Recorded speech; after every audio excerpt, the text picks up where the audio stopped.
Assalamualaikum warahmatullahi wabarakatuh.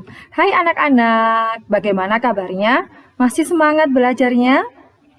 Nah, anak-anak, kita akan belajar tema 1, selamatkan makhluk hidup.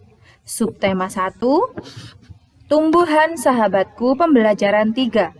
Sebelum pembelajaran dimulai, marilah kita berdoa menurut agama dan kepercayaan masing-masing, supaya diberi kelancaran dan kemudahan dalam melaksanakan pembelajaran hari ini. Jangan lupa disiapkan buku dan alat tulisnya. Pada pembelajaran ini termuat 2 muatan pelajaran, yaitu Bahasa Indonesia dan IPA. Berikut ini tujuan pembelajarannya. Padi, umbi-umbian, sayuran, dan buah-buahan yang kamu makan membuat tubuhmu sehat. Selain itu, kamu akan memiliki cukup energi untuk melakukan aktivitas. Akan tetapi, makanan yang kamu makan saja tidak cukup. Kamu perlu berolahraga untuk membuat badanmu sehat dan kuat. Tumbuhan, selain berkembang biak dengan cara generatif, juga berkembang biak dengan cara vegetatif. Bagaimana perkembangan vegetatif pada tumbuhan? Ayo kita cari tahu. Sekarang, mari kita mengamati gambar-gambar berikut ini. Berikut ini adalah gambar buah nanas. Nanas berkembang biak dengan cara vegetatif. Pembibitan tunas dapat dilakukan untuk mengembang biakannya. Yang kedua, siapa yang tidak tahu ini? Nah, ini adalah bawang merah. Bawang merah memiliki bentuk berlapis yang di tengahnya akan tumbuh tunas. Umbi lapis terdiri atas daun yang tumbuh melapisi batang dan membengkak di dalam tanah. Nah, gambar yang ketiga pasti di sekitar rumah kalian ada. Pohon pisang berkembang biak dengan cara membentuk anak pisang, pohon yang disebut tunas. Beberapa tumbuhan tersebut berkembang biak dengan cara vegetatif. Tahukah kalian yang dimaksud dengan perkembangan secara vegetatif? Betul, vegetatif adalah perkembangbiakan tidak kawin. Nah, ini lebih jelasnya. Perkembangbiakan secara vegetatif adalah cara berkembang biak suatu makhluk hidup yang terjadi tanpa melalui perkawinan. Makhluk hidup baru berasal dari induknya. Perkembangbiakan secara vegetatif dikelompokkan menjadi 2 macam, yaitu perkembangbiakan vegetatif alami dan perkembangbiakan vegetatif buatan. Pada perkembangbiakan vegetatif alami, makhluk hidup baru terbentuk tanpa bantuan manusia. Sedangkan pada perkembangbiakan vegetatif buatan, makhluk hidup baru terbentuk dengan bantuan manusia. Mari kita bahas satu persatu tentang vegetatif alami. Macam-macamnya adalah sebagai berikut. Yang pertama adalah tunas. Tunas adalah bagian tumbuhan yang baru tumbuh. Jika ditanam, tunas akan tumbuh menjadi tanaman baru. Tunas yang baru tumbuh tersebut disebut tunas adventif. Tanaman yang berkembang biak dengan tunas diantaranya adalah pisang, cemara, bambu, sukun, tebu, dan lain sebagainya. Kedua adalah umbi. Tanaman yang berkembang biak dengan cara ini ditanam dari umbi yang keluar akar dan tunas sehingga tumbuh menjadi tanaman baru. Umbi yang ditanam menjadi sumber makanan bagi pertumbuhan tanaman sebelum menghisap makanan sendiri dari tanah.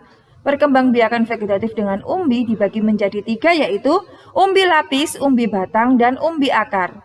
Nah, bawang-bawangan, bawang bombay, bawang putih, bawang merah itu merupakan contoh tumbuhan yang berkembang biak dengan cara umbi lapis. Sedangkan ini ada tales dan kentang adalah contoh umbi batang. Wortel, ketela pohon atau singkong, bunga dahlia itu merupakan contoh tumbuhan yang berkembang biak dengan cara umbi akar. Selanjutnya adalah spora. Spora merupakan sel-sel yang terbungkus oleh lapisan tipis sebagai pelindung. Spora dikenal sebagai alat persebaran biji pada tumbuhan berpembuluh. Contoh tumbuhan yang berkembang biak dengan cara vegetatif alami spora yaitu lumut, paku, dan suplir. Ini adalah gambar-gambarnya.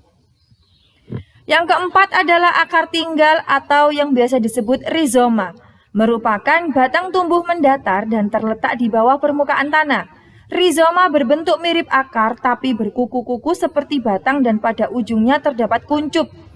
Tunas tumbuhan baru akan tumbuh pada setiap buku akar tinggal tersebut. Contoh tanaman yang berkembang biak dengan cara rizoma adalah ada jahe, kunyit, kencur, lengkuas, dan temulawak. Masih banyak lagi. Sekarang perkembangbiakan vegetatif buatan. Yang pertama ada stek. Stek merupakan salah satu perkembangbiakan vegetatif buatan. Caranya, tanaman yang di stek dipotong di salah satu bagian. Stek banyak dilakukan untuk memperbanyak tanaman-tanaman hias dan tanaman buah seperti anggur, markisa, apel, dan lada. Singkong juga bisa. Kedua adalah mencangkok. Mencangkok juga salah satu cara memperbanyak tumbuhan dalam perkembangbiakan vegetatif buatan. Mencangkok merupakan membuat cabang menjadi berakar, kulitnya dikupas sedikit dan dibebat dengan sabut yang dibubuhi tanah, seperti pada gambar nomor 4. Tumbuhan yang dapat dicangkok adalah tumbuhan dikotil atau berkeping dua dan berbatang kokoh ya. Contohnya itu jeruk, jambu, mangga, rambutan, atau durian.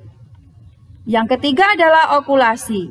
Okulasi merupakan salah satu cara memperbanyak tumbuhan dengan cara menempelkan sepotong kulit pohon yang bermata tunas dari batang atas pada suatu irisan dari pohon lain dari batang bawah sehingga bersatu menjadi tanaman yang baru.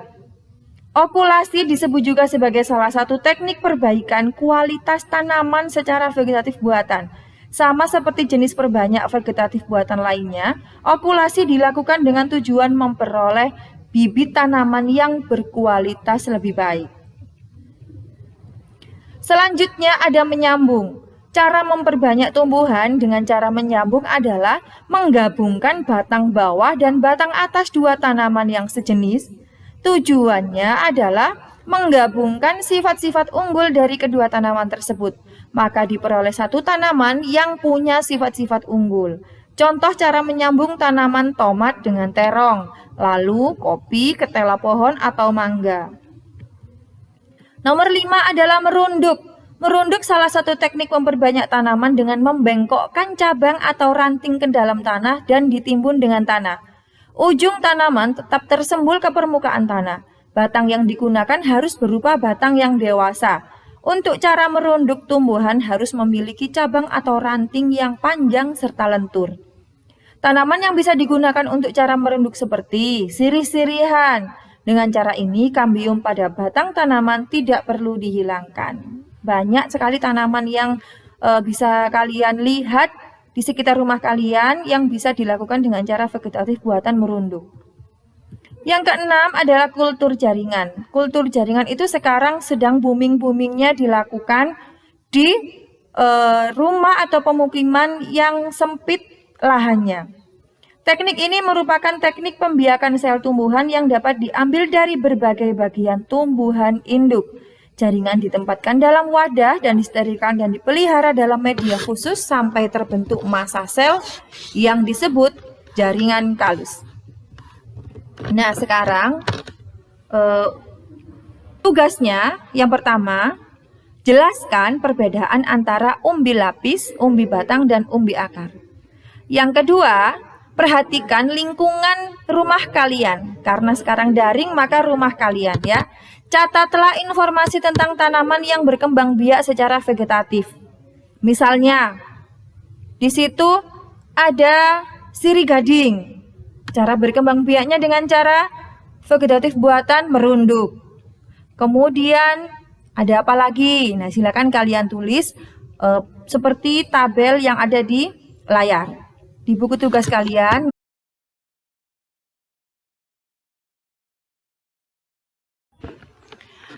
Sekarang mari kita baca bacaan berikut ini. Tumbuhan sumber kehidupan.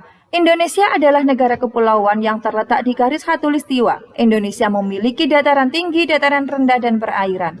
Dataran rendah adalah daratan yang memiliki ketinggian 0 sampai 200 meter di atas permukaan laut. Hampir semua ibu kota provinsi di Indonesia terletak di dataran rendah.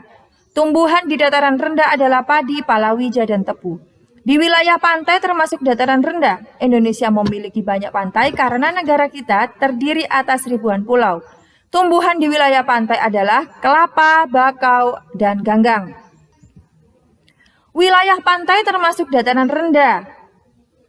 Indonesia memiliki banyak pantai karena negara kita terdiri atas ribuan pulau. Tumbuhan di wilayah pantai adalah kelapa, bakau, dan ganggang. Dataran tinggi adalah dataran luas dengan ketinggian lebih dari 200 meter di atas permukaan laut. Beberapa dataran tinggi di Indonesia adalah dataran tinggi Dieng di Jawa Tengah, dataran tinggi Malang dan dataran tinggi Tengger di Jawa Timur, dataran tinggi Alas di Aceh, dan dataran tinggi Bone di Sulawesi Selatan. Jenis tumbuhan di dataran tinggi adalah teh, kopi, cengkeh, dan buah-buahan serta sayur-sayuran. Dapatkah kalian menemukan jenis tumbuhan lain yang terdapat di daerah dataran rendah dan dataran tinggi? Nah, anak-anak, kalian masih ingat tentang ide pokok pada pembelajaran sebelumnya? Sekarang mari kita bahas bersama-sama ide pokok yang terdapat pada paragraf di bacaan tersebut. Pada paragraf pertama, ide pokoknya adalah Indonesia merupakan atau adalah negara kepulauan.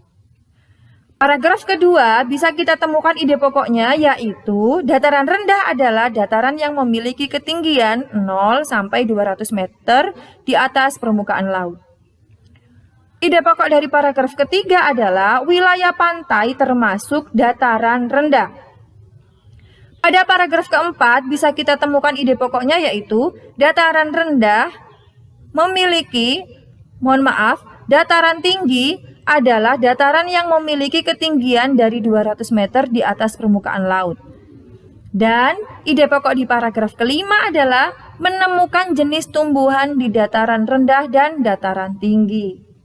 Nah, bagaimana caranya kita menemukan ide pokok? Caranya adalah membaca dengan seksama. Kalau belum tahu, silakan dibaca lagi, dipahami lagi bacaannya.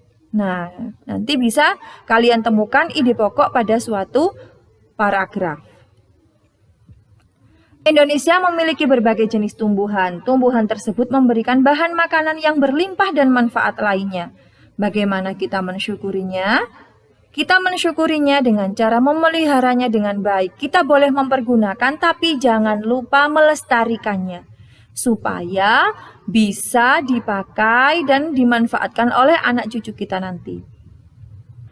Sampai di sini pembelajaran hari ini anak-anak. Jangan lupa tetap semangat belajar berilmu, ilmu yang bermanfaat. Wassalamualaikum warahmatullahi wabarakatuh.